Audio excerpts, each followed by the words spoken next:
Pour son essai consacré à la rationalité managériale, Thibault Le Texier, il y a quelques années, avait trouvé un titre aussi juste qu'inquiétant, Le maniement des hommes. Ce choix se justifiait pleinement en effet, car c'est au mot latin manus, la main, que l'on attribue généralement l'origine étymologique du mot management. Mais ne devrions-nous pas plutôt ironiser sur cette appartenance latine? D'abord parce que les managers sont précisément ceux qui font faire, plutôt qu'ils n'utilisent eux-mêmes leurs mains pour produire un objet ou un produit. Mais surtout parce que les modes de management, s'étant peu à peu digitalisés, ce n'est plus la main qui joue le moindre rôle, mais seulement le doigt, du latin digitus.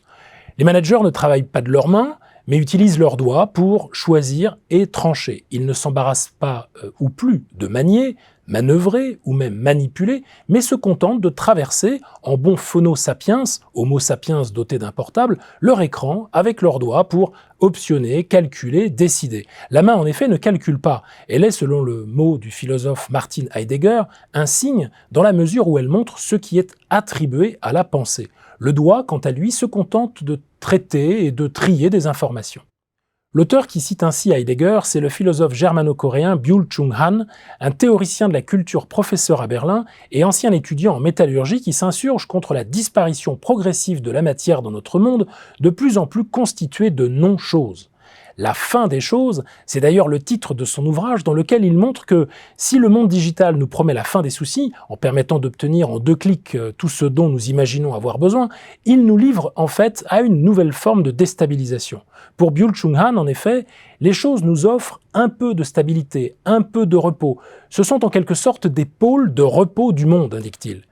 Des pôles de repos qui sont aujourd'hui entièrement enduits d'informations au point de disparaître complètement, refoulés de notre environnement jusqu'à s'éclipser dans une sorte de simulation du réel. Dans cette simulation, plus de résistance, plus d'opposition, plus d'objection proprement dite. L'objet, son côté rassurant et posé, a tout simplement disparu. Seule l'information reste disponible. Plus inquiétant encore, selon l'auteur, nous assistons notamment dans les univers professionnels à une décorporalisation particulièrement préjudiciable. L'écran numérique qui définit notre expérience du monde nous coupe de la réalité, écrit l'auteur, avant d'affirmer que c'est la perte d'autrui qui en découle. Environnés que nous sommes d'informations, nous n'avons plus vraiment d'interlocuteurs auxquels nous serions personnellement liés. Nous accumulons les friends et les followers sans rencontrer un autre. Sans dimension corporelle en effet, l'esprit de communauté, l'affectio societatis, décroît nécessairement. Au fond, nos écrans nous immunisent, nous insensibilisent contre les objets autant que contre les personnes. Au fond, ce texte tente de nous prémunir efficacement contre le pouvoir indolore mais bien réel du numérique.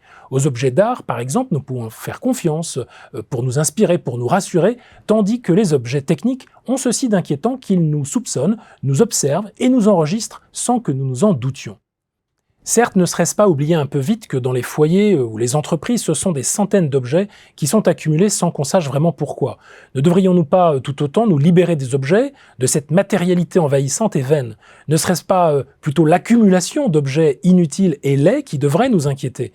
Ne serait-ce pas la qualité des relations qui devrait finalement nous occuper l'esprit plutôt que le nombre et la quantité d'objets mis à disposition? Car lorsque tout devient calculable, le bonheur disparaît, explique justement l'auteur. Le calcul est sans zéros, conclut même notre philosophe, qui trouve peut-être là, en une courte et simple phrase, une explication philosophique au problème très actuel de la motivation au travail.